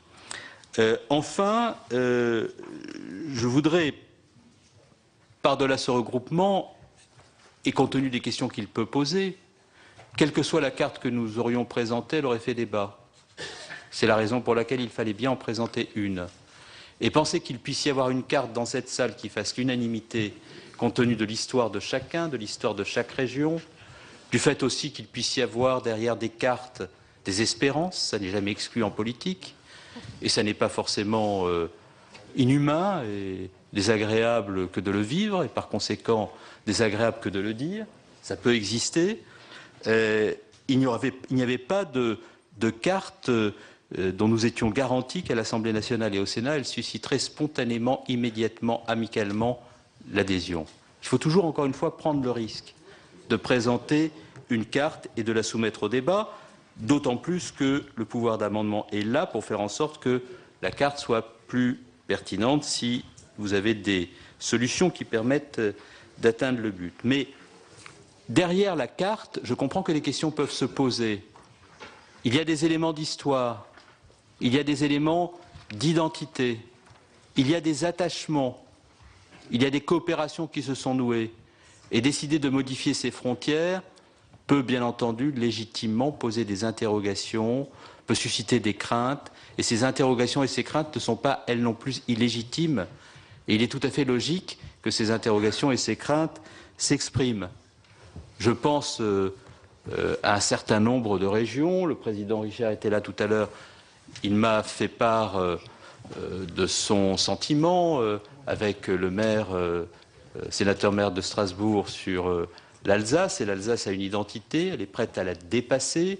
Cette identité que l'historien Jean-Marie Meyer appelait la région histoire, en parlant de l'Alsace. Bon, vous acceptez, vous êtes dans une perspective, vous êtes prêt à la dépasser parce que vous savez qu'il n'y a pas d'antinomie entre ce qu'est l'histoire, ce que sont les racines d'une région et ce que peut être cet avenir, son avenir. Et c'est ce dépassement que nous devons construire à travers ce texte et il est tout à fait possible d'y parvenir.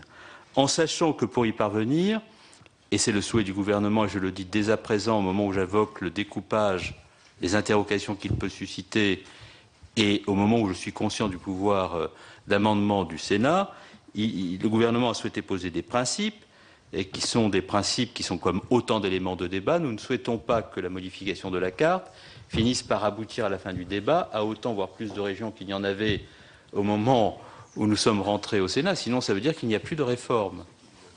Si nous devons sortir de l'exercice du devoir d'amendement avec une carte des régions qui présenterait plus de régions à la fin qu'il y en aurait au début, les citoyens seraient légitimes à s'interroger sur les objectifs et les buts que nous poursuivions.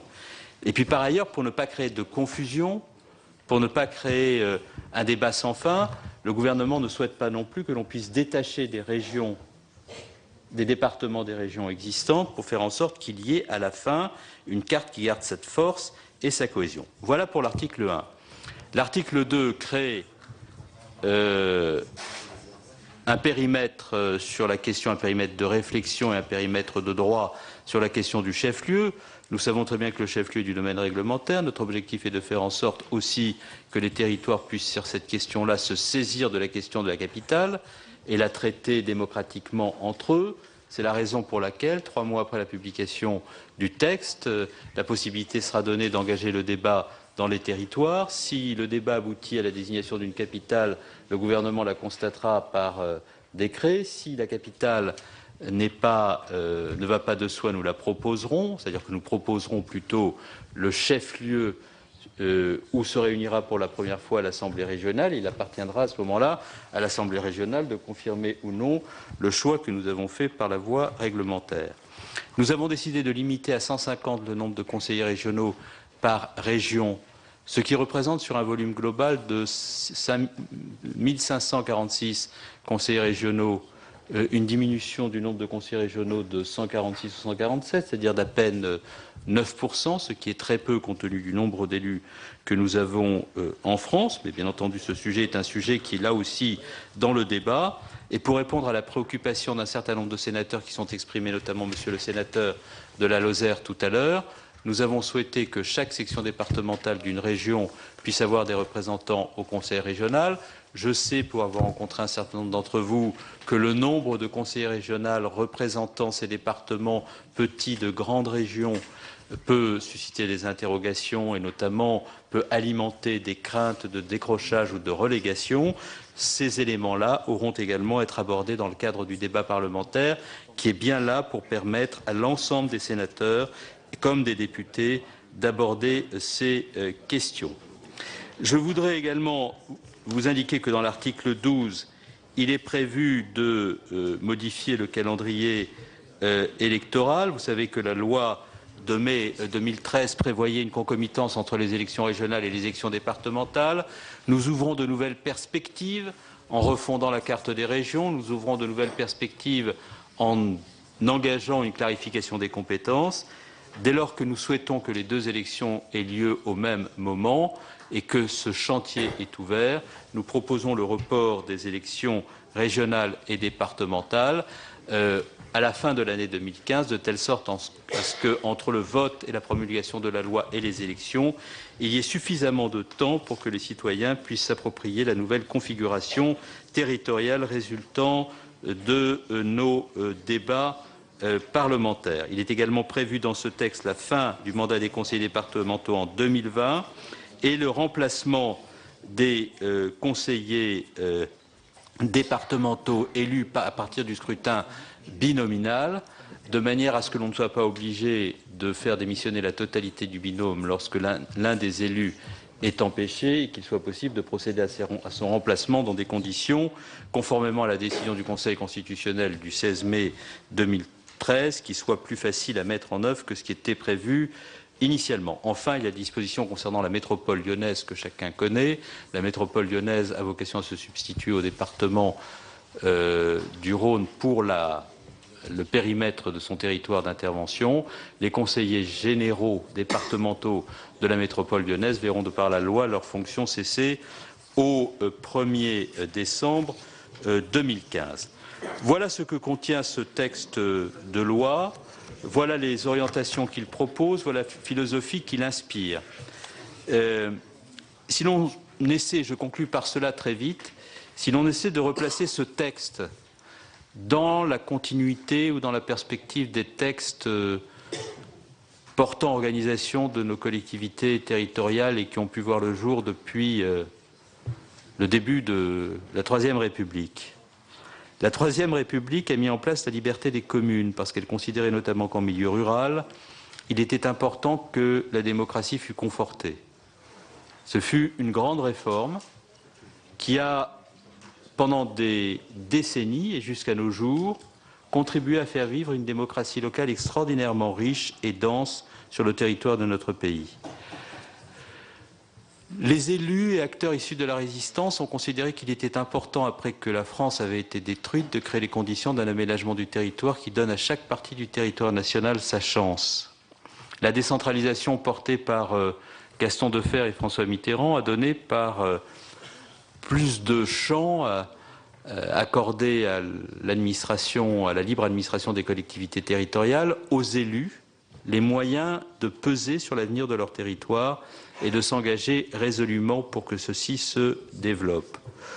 Aujourd'hui, il s'agit dans une crise économique profonde qui ne répond pas au cycle habituel auquel les crises économiques étaient généralement soumises, une chance, c'est-à-dire de donner une chance à nos territoires de pouvoir surmonter la crise en investissant et en accompagnant leurs filières d'excellence. Bien entendu, une réforme dans la crise et dans la crise économique, pour donner des chances à un pays de sortir de la crise, est toujours une réforme beaucoup plus discutée qu'une réforme qui se présente dans un contexte de croissance lorsqu'il y a beaucoup à partager. Et dans un pays qui a la passion du débat public, les choses sont plus vives encore qu'elles ne le sont dans d'autres pays. Et je voudrais conclure mon propos en vous citant une phrase de Mirabeau. Mirabeau, c'est intéressant, ce plan historique, parce que c'est intéressant parce qu'il s'est exprimé au moment où on a créé les départements auxquels beaucoup d'entre vous sont attachés ici. Oui, mais il n'a pas été le seul, monsieur. Ce n'est pas le destin que je nous souhaite pour aucun d'entre nous, et ce débat peut se finir autrement. Dans la grande tradition du Sénat, par la confrontation, le compromis et la qualité d'un texte. Mais voilà ce qu'écrivait Mirabeau au moment où on a transformé les provinces en départements. Il disait « Je sais bien qu'on ne couperait ni des maisons ni des clochers, mais on trancherait, il ne savait pas ce qu'il attendait le pauvre, ce qui est plus inséparable, on trancherait tous les liens que resserrent depuis si longtemps les mœurs, les habitudes, les productions et le langage. » C'est-à-dire que lorsque l'on crée, il y a fort longtemps, les départements à partir des provinces, en découpant les provinces en départements, les débats qui se présentent à l'époque sur la question de l'identité, de la pertinence, du sens politique de ce qui est fait, sont exactement les mêmes que ceux qui vont nous mobiliser au cours des prochaines semaines et des prochains mois. C'est la raison pour laquelle il y a un intérêt de l'histoire qui est celui de nous permettre de relativiser les choses et, nous aidant à relativiser les choses, de nous aider à trouver la sagesse, de les surmonter lorsqu'elles nous divisent pour faire en sorte de trouver le bon compromis.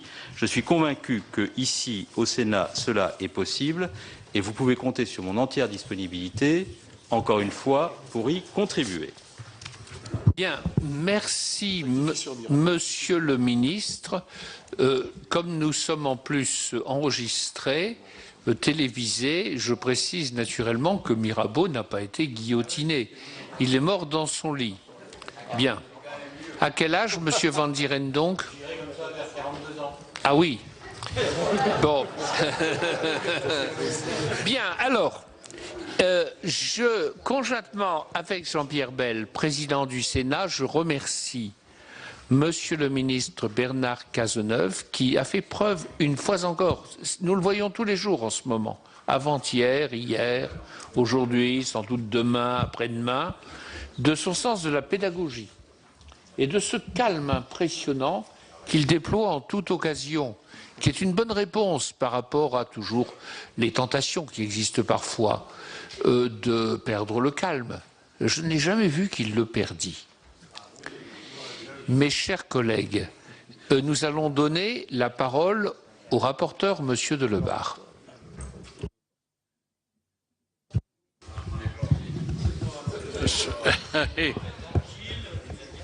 Monsieur le Président, non, mais je ne voudrais pas toutes les heures recommencer le même état de mes préoccupations, mais je poursuivrai simplement la réflexion de Monsieur le Ministre. Nous sommes dans une approche, c'est vrai, provoquée, dans la mesure où une carte a été affichée. Nous avons des principes pour l'examiner qui ne sont pas des principes de reconnaissance d'un découpage acharné pour essayer de transformer en 26 régions les régions qui nous sont proposées. Et on doit se garder donc de partir vers n'importe quelle considération. J'entends des considérations sur des rapprochements régionaux qui sont intéressantes.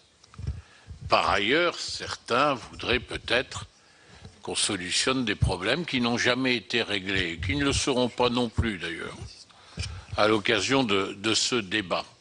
Je redis que nous avons une vigilance sur le fait de laisser les départements au sein des régions où ils se situent à l'heure actuelle, et que peut-être pourrions-nous arriver à trouver des solutions qui rassemblent une très nette majorité au sein de notre Assemblée. J'ai un peu l'impression que le moteur de ce rassemblement sera strictement le voulons-nous ou non. Si nous ne le voulons pas, c'est un texte à l'occasion duquel on peut trouver toutes les raisons, j'allais dire, de se prendre le bec ou de trouver des arguments contradictoires à ceux qui ont été évoqués par telle ou telle proposition.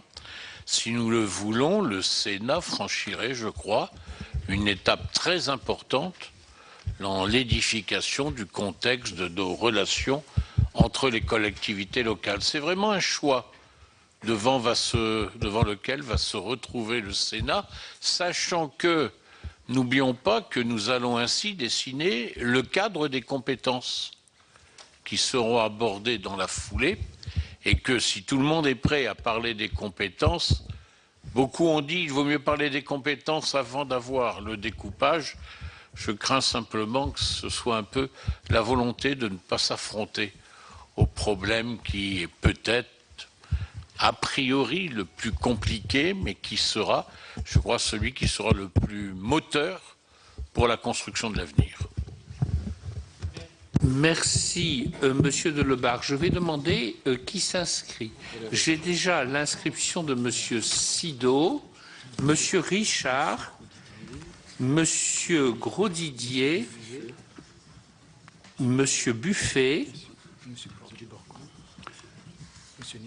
Monsieur Néry, Monsieur Pozzo di Borgo, Monsieur Mézard, Monsieur Détraigne, alors Monsieur Favier, Monsieur Savavier, Monsieur Favier, Monsieur Savary, pardonnez-moi, Monsieur Mazuir, Bertrand. Monsieur Bertrand. Bien, alors, je relis pour qu'il n'y ait pas d'erreur, ici. Monsieur Sido, Monsieur Richard, Monsieur Grosdidier, Buffet, Néry, Pozzo di Borgo, Mézard, Détraigne, Favier, Savary, Mazuir, Bertrand. Est-ce qu'il y a pas d'autres demandes? Donc, vous voyez qu'il serait bien quand même que l'on ramasse autant que faire se peut le propos. Monsieur Sido. Merci, Monsieur le Président. Merci, Monsieur le Ministre, pour votre brillant exposé introductif qui nous donne une parfaite synthèse, naturellement, du texte que l'on a lu depuis la sortie du Conseil des ministres. Nous venons d'auditionner un certain nombre de présidents de conseils régionaux actuels. Je ne sais pas comment ils ont été choisis. Il n'y avait pas la Champagne-Ardenne, par exemple. Il n'y avait pas la Lorraine non plus. Je trouvais que c'était dommage. Bon, peu importe. Je demande à pouvoir préciser les choses. Nous nous sommes adressés à l'Association des régions de France et le président a fait appel au président. Non, mais nous n'intervenons pas, nous n'interférons pas dans l'organisation de l'Association des régions de France. Allez-y, mon cher collègue. Peu importe, parce que je n'ai pas l'intention de parler boutique. Comment ? Je n'ai pas l'intention de parler de boutique et de mes petites affaires. D'accord, non. Mais je parle en tant que parlementaire sur des sujets de fond. Cette audition m'a donné froid dans le dos. C'était peut-être la climatisation, me direz-vous, mais froid dans le dos parce que ces messieurs n'avaient dans la bouche qu'un mot, puissance. Ça m'a choqué. Et je ne voudrais pas être le Premier ministre et le Président de la République après-demain face à ces nouveaux féodaux. Et je me mets à la place des anciens rois de France qui ont tout fait pour s'en débarrasser. Et c'est Louis XIV qui finalement a réussi à le faire. Bon, je vous souhaite donc bonne chance, mais vous savez que l'appétit vient en mangeant et qu'ils n'auront jamais assez de compétences et qu'après avoir avalé tout ce qu'on va leur offrir, je leur ai expliqué que ce n'était pas si simple que ça, je ne sais pas s'ils ont bien compris, ils ont été un peu vexés, mais après ils vous demanderont le droit de réglementer, puis ensuite le droit de légiférer, puis bref. Alors, c'est mon impression de 2 heures d'écoute attentive. Moi, j'aurais 2 questions, Monsieur le Ministre, à vous poser. Je comprends bien qu'au fond, pour faire cette nouvelle carte, il vous était difficile d'accepter le découpage des régions et encore plus le découpage des départements. C'est déjà assez compliqué en prenant des régions en entier. Bien, je comprends parfaitement. Mais on peut comprendre également que les anciennes régions n'étant pas forcément très pertinentes, l'association de deux régions pas forcément très pertinentes peut donner un résultat pas forcément très pertinent. Voilà, bon. J'en arrive donc au droit d'option. La situation actuelle, grâce à M. Charras, est très compliquée puisqu'il faut un référendum et le président du conseil régional d'Alsace s'est plaint amèrement, il ne s'en est pas toujours parmi, visiblement, de ce qui est arrivé, ou plutôt ce qui n'est pas arrivé en Alsace.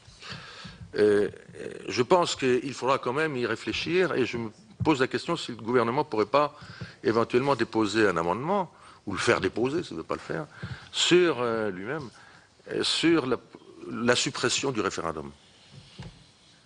Voilà, tout simplement. L'obligation d'un référendum pour permettre à un département, avec l'accord de sa région de départ et l'accord de la région d'arrivée, de changer de région.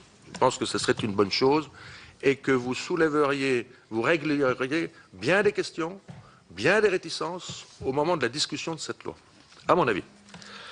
Deuxièmement, sur le mode d'élection des conseillers départementaux. Voilà, des conseillers départementaux qui vont être élus pour pas très longtemps et pour liquider les départements et sous la forme de la loi de 2013, autrement dit de binôme. Très pratiquement, hein, on ne va pas redémarrer sur le binôme, la parité, c'est fait, c'est la loi, mais très pratiquement, pensez-vous qu'on va trouver beaucoup de candidates, parce qu'il s'agit bien de ça finalement, pour être conseillers départementaux une fois pendant 4 ans. One shot. Oui, mais bon, vous voyez ce que je veux dire. Et je me pose la question de savoir, monsieur le ministre, s'il ne serait pas opportun de pratiquer ces élections, ces dernières élections départementales, enfin les premières et les dernières, parce qu'avant c'était les conseillers généraux, avec l'ancien mode de scrutin. À tout le moins, je déposerai un amendement pour le faire, mais je pense que ce serait également une bonne chose, parce que le Premier ministre lui-même nous l'a dit, on était 4 ou 5, je n'étais pas le seul, nous avons mal travaillé. Il l'a reconnu, c'était dans son bureau. Nous avons mal travaillé, et par conséquent, j'en conclus qu'on peut redémarrer sur l'ancien mode de scrutin. De toute façon, ce sera la dernière fois, si tant est qu'en 2020, la décision soit prise de supprimer les départements, ce qui n'est pas encore fait. Merci, monsieur le ministre. Merci, monsieur Sido. La suggestion que vous avez faite, il m'est arrivé de l'entendre sur divers bancs, on dit toujours bancs, bien qu'il n'y ait pas tellement de bancs, ce qui prouve que l'intelligence sénatoriale progresse toujours, hein, et que ceux qui ont des oreilles entendront. Alors, monsieur Richard.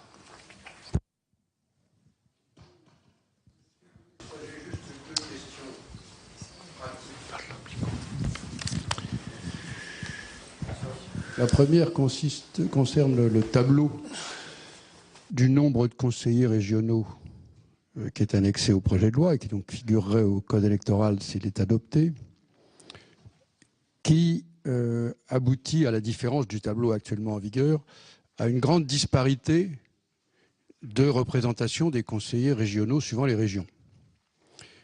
Le tableau actuel, qui a évolué à plusieurs reprises, mais enfin qui est en réalité issu du système créé en 86 à la création des régions, en gros fait progresser le nombre de conseillers régionaux avec la population de la région de façon moins que proportionnelle. C'est-à-dire qu'une région qui est 2 fois plus peuplée que la voisine n'a pas 2 fois plus de conseillers régionaux, mais à peu près 1,5 fois. Bon. Ça s'inspire on retrouve d'ailleurs le même système au Parlement européen. Du fait des fusions proposées de certaines régions et pas d'autres, on retrouve maintenant des situations dans lesquelles la représentation démographique des conseillers régionaux va être très disparate. C'est un constat assez regrettable qu'on avait fait en ce qui concerne les conseils généraux, que le gouvernement et le Parlement n'avaient pas cru devoir modifier quand on a instauré le nouveau mode de scrutin, c'est-à-dire qu'il y a des conseillers généraux qui représentent des populations très faibles parce qu'ils sont nombreux dans des départements peu peuplés et vice-versa. Bon. Donc on va se retrouver dans cette situation avec en tout cas des ruptures claires d'égalité, avec des régions moins peuplées qui auront plus de conseillers régionaux que d'autres. Alors on peut tout à fait comprendre qu'il y ait une transition à organiser, mais je fais observer que dans d'autres cas, on a pu avoir une solution de transition pendant un mandat et revenir ensuite à une répartition plus logique, plus cohérente du nombre de conseillers régionaux. Donc je pose la question de savoir si le gouvernement peut envisager cette modalité. Bon. La deuxième question porte sur ce qui se passe en mars 2020, si j'en crois le texte actuel. Puisque on explique donc que le mandat des conseillers départementaux élus en décembre 2015 expirera en mars 2020. Bon. Sauf erreur de ma part, le mandat des conseillers municipaux et communautaires élus en mars 2014 expire également en mars 2020. Et on ajoute dans le projet de loi, ce qui est nouveau, que le mandat des conseillers régionaux élus en décembre 2015 va également expirer en mars 2020. Et par contre, tous les modes de scrutin restent en vigueur. C'est-à-dire que les articles du Code électoral qui organisent l'élection du conseil départemental restent en vigueur. Donc, comme vous le savez, article 72 de la Constitution, les collectivités locales s'administrent librement par des conseils élus. Donc, à défaut de dispositions qui prévoiraient la suppression des départements en mars 2020, les départements collectivités territoriales existeront toujours. Leur mode de scrutin sera toujours en vigueur, puisque pour l'instant, personne ne propose de l'abroger. Donc, ne vous paraît-il pas cohérent que le législateur complète l'opération, faute de pouvoir ni de vouloir, puisque je pense qu'il n'y aura pas de réelle majorité pour dire on supprime le département à terme, c'est une intention, mais à mon avis, ça reste une éventualité. Ne serait-il pas logique de prévoir la continuité d'une assemblée élue, qui peut l'être au scrutin indirect, pour administrer la collectivité départementale qui, en l'état actuel du droit, continuera à exister en avril 2020. Enfin, dernier point tout simple, est-ce que l'expertise de nos amis de la DGCL, toujours prêt à répondre à tout, nous assure que le processus administratif et financier de fusion de régions peut être achevé si la loi qui réorganise les régions et les fusionne entre en vigueur le 1er janvier 2016. Peut-on avoir une description, d'abord être sûr que le dispositif législatif en place assure la réponse à toutes les questions que pose la fusion des régions, et a-t-on une appréciation raisonnable de l'aboutissement de ce processus avant le 31 décembre 2015 ? Merci, Monsieur Richard. Monsieur Grosdidier. Bien. Monsieur le ministre, je trouve que à la fois votre propos a été très ouvert, notamment en faisant appel à la sagesse du Sénat et sur l'ouverture à certains amendements, mais un peu désobligeant lorsque vous dites que, selon certains sénateurs, il serait urgent d'attendre. Je crois qu'il n'y a pas un seul sénateur, il est urgent d'attendre.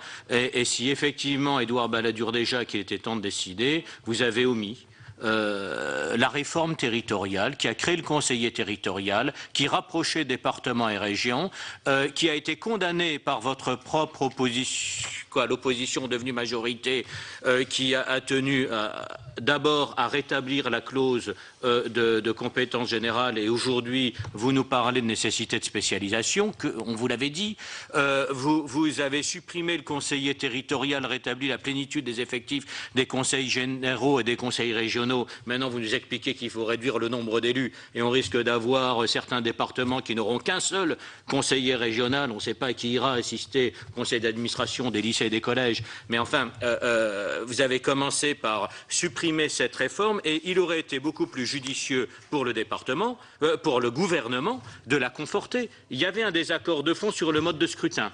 Eh bien, adoptez-en un autre, passez à la proportionnelle, un scrutin mixte. Ça aurait été beaucoup plus intelligent et beaucoup plus dans l'intérêt national de conforter les collectivités territoriales, quitte à en changer le mode de scrutin. Tout ça peut être évolutif. Mais là, on est dans un bouleversement total qui crée la confusion et certainement pas la clarification. Et même dans la spécialisation des compétences, nous avions concédé à l'opposition de l'époque devenue majorité le maintien de la double compétence dans le tourisme, la culture ou le sport, eh bien il fallait à ce moment-là arriver à une spécialisation claire et nette. Quel dommage que vous ayez manqué cette occasion, donc de conforter, de compléter une réforme, beaucoup plus dans la continuité de ce qu'avaient fait tous les gouvernements. Vous avez rappelé la Troisième République, la Quatrième République, la Cinquième République. Eh bien, on aurait utilement, vous auriez utilement renforcé notre dispositif institutionnel, non pas par la rupture et pour refaire finalement moins bien ce qu'on avait commencé à faire, mais en confortant et en complétant, même si, comme sur le mode de scrutin, il y a des accords de fond sur la droite et la gauche, mais ce n'est pas ça qui aurait dû bouleverser les collectivités locales. Ensuite, sur le périmètre des régions, les présidents de région eux-mêmes nous ont tous expliqué ce que nous savions déjà, c'est-à-dire aujourd'hui la force des régions ne dépendait pas de l'étendue de leur territoire ou de leur population, mais de leurs compétences et de leurs moyens. Je suis mosellan, voisin de la Sarre, moins d'1 million d'habitants, alors que mon département en fait plus d'1 million. Mais quand la Sarre, tout petit land, et pas le plus riche par habitant, concentre les moyens du département dans la région et toute une partie de l'État central, il a aujourd'hui une efficacité publique sans commune mesure avec la nôtre. Et je ne parlerai pas de notre autre voisin, qu'est le Luxembourg. Et c'est une vision très parisienne et technocratique de vouloir à tout prix nous coller des régions comme les Landes, parce que la France, c'est un territoire 2 fois plus grand que l'Allemagne, avec une population bien moins importante.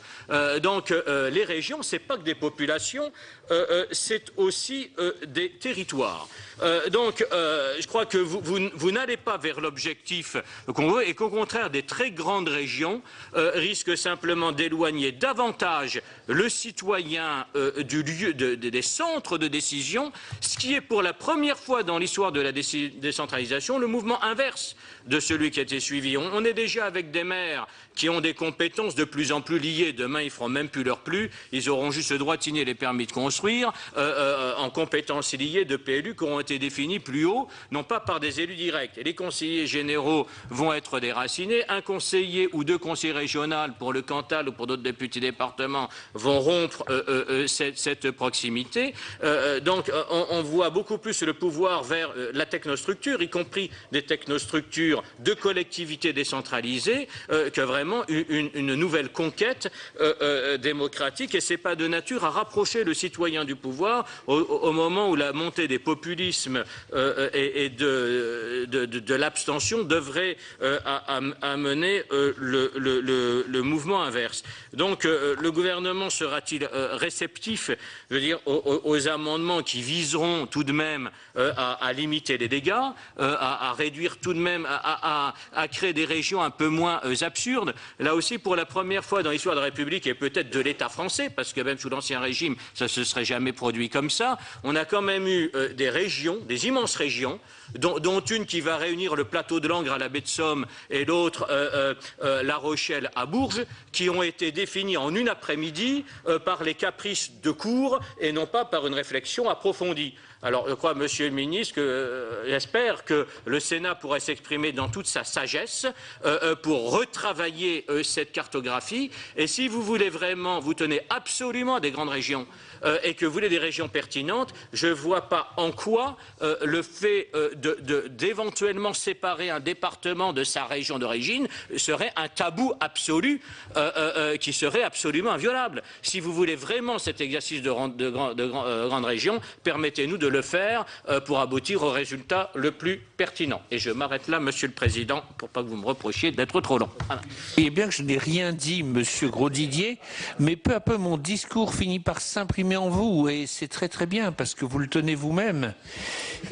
Mais oui, mais enfin quand même, ça progresse toujours un peu, Monsieur Néry. On va arriver à votre intervention, mais après avoir entendu Monsieur Buffet. Merci, Monsieur le Président. Monsieur le Ministre, une observation et une petite précision.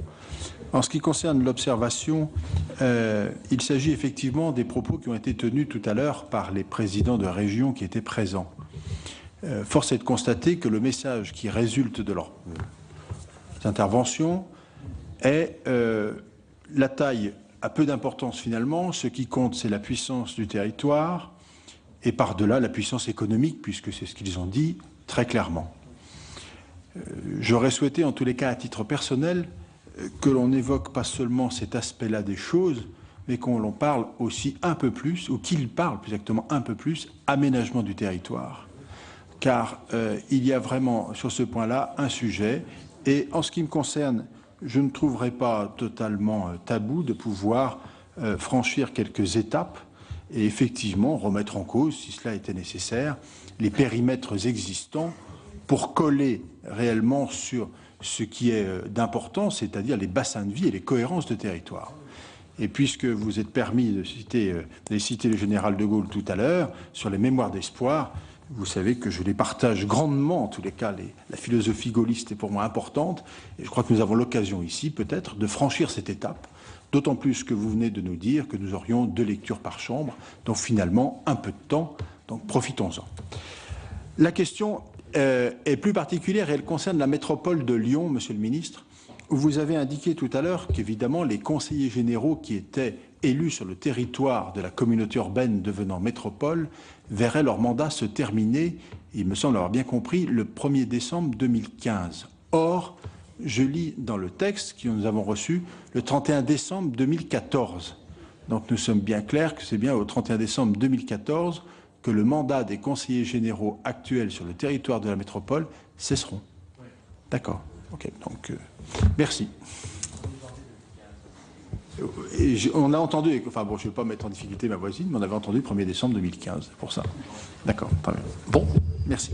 C'est clair. Vous en avez terminé, Monsieur Buffet. Oui, merci, Monsieur Buffet. Monsieur Alain Néry. Oui, merci, Monsieur le Président. Moi, pour dire que, en tant que sénateur du Puy-de-Dôme et habitant de la région Auvergne, je me réjouis de notre rapprochement avec la région Rhône-Alpes. Parce qu'elle correspond pour un grand nombre de nos départements à un bassin de vie et à un bassin de développement. Depuis longtemps, les gens de la Haute-Loire sont tournés du côté de Saint-Étienne et de Lyon. Les gens du Puy-de-Dôme vont régulièrement à Saint-Étienne ou à Lyon et ont de relations. Les gens de Vichy sont très près de Roanne et donc de la région Rhône-Alpes, etc. Il y a peut-être un petit souci pour nos amis du Cantal, mais ils s'exprimeront pour dire s'ils ont des soucis. Voilà. Mais il y a un souci que j'ai, Monsieur le Ministre, c'est que quand je vois la représentation des différents départements dans les nouvelles régions, je constate que la représentation de nos départements est sérieusement amoindrie. Puisqu'aujourd'hui nous avons 22 conseillers régionaux dans le département du Puy-de-Dôme et que sur la grille qui nous est fournie, il y en a 14 potentiels, mais qui ne seront pas 14, puisque lorsque je fais le total de la liste qui est dans votre projet de loi, j'arrive pour la région Auvergne-Rhône-Alpes à 176 conseillers régionaux, alors que nous sommes limités à 150. Donc moi je suis attaché à l'égalité de traitement entre les régions et entre nos concitoyens. Je n'ai pas partagé le découpage des circonscriptions législatives pour les députés. puisque nous avions là, je crois, ceux qui aujourd'hui veulent nous donner des leçons sur le découpage, feraient bien de se rappeler du charcutage auquel se sont livrés les ministres du gouvernement précédent et qui était au-delà du raisonnable, car on a des départements où les circonscriptions qui ont été faites ne correspondent nullement à aucune réalité, ni géographique, ni économique, ni de bassin de vie. Donc, écoutez, monsieur le ministre, vous connaissez bien le département de la Manche, je crois de la façon dont ont été découpées les circonscriptions, je ne parlerai pas de celle du Puy-de-Dôme parce que là je serais partie prenante, c'est vraiment faire preuve de beaucoup d'imagination et de beaucoup d'incohérence. Bien. Mais il y a une chose qui me paraissait intéressante, c'est à partir du moment où on disait un député représente un certain nombre d'habitants, à peu près 101 000. Moi, je serais assez partisan, monsieur le ministre, qu'on mette dans nos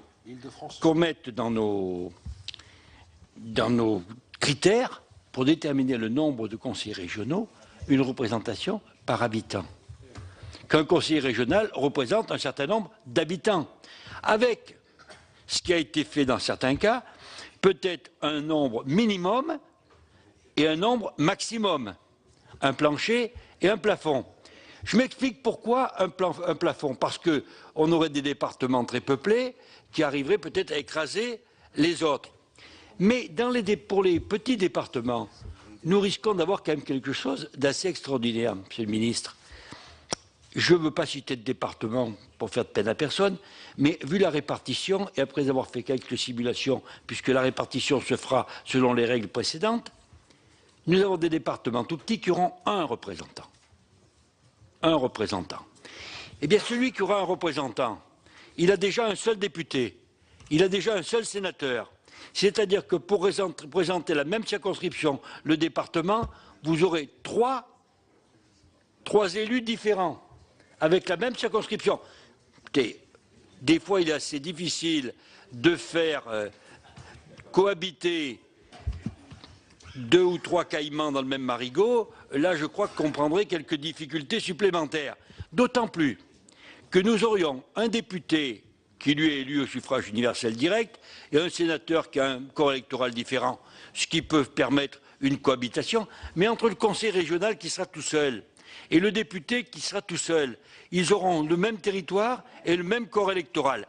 Je me pose quelques problèmes sur la cohabitation entre eux. Voilà, à moins qu'on rétablisse le cumul. Non mais ça c'est M. Kaltenbach qui le dit, c'est pas moi. Donc je souhaiterais qu'au niveau de la représentation, on détermine un plancher et un plafond peut-être, avec un minimum qui pourrait être de 2 ou de 3 pour que, effectivement, il y ait une représentation des petits départements qui soit convenable, et en limitant au maximum, mais en disant chaque conseiller régional doit représenter partout en France un nombre X d'habitants. Et deuxième chose, et puis j'en m'arrêterai là, Monsieur le Président, je vais mouliner très vite, je vais changer de braquet, pour vous dire tout simplement qu'il y a une question qui me paraît fondamentale, c'est l'autonomie financière des régions. Parce que moi, ce n'est pas tellement la puissance. Ce qui m'intéresse, c'est l'autonomie financière. Parce que l'autonomie financière, c'est la liberté. Et moi, je suis toujours sur les règles qui ont présidé à la décentralisation que nous avons mis en place en 1982. Et que la loi du 2 mars 1982 rappelle que c'est la loi, bien sûr, de Ferme-Roi, mais elle s'inscrit dans notre législation comme la loi du 2 mars 82 relative aux droits et libertés des communes, départements et régions. Les droits et libertés